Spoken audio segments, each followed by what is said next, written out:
坤。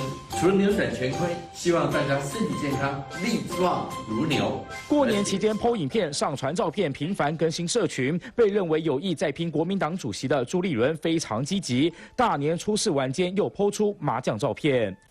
就是这张麻将照的牌面耐人寻味，朱立伦还特别写下要大家帮忙看看该听哪一支胡牌呢？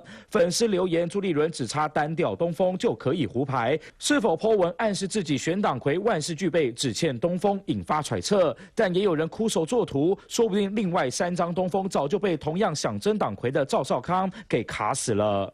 过年期间嘛，大家想玩一下，娱乐娱乐也很好。不了解这个贴文的内容，所以我不了解、不知道，也没有办法评论。江启臣、侯友宜都没有正面回应，毕竟这张牌面严格说来也不是做大牌，没太特别的地方。然而朱立伦被封为政治精算师，特地抛出照片，怎可能没有政治意涵？东风更多是对于时机的把握跟机会的算计，包含地方派系的支持在哪里。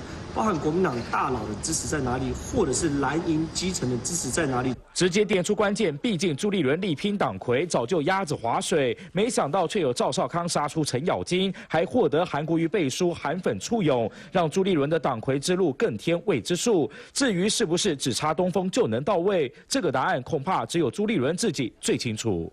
3立全华南鹏周凯台北报道。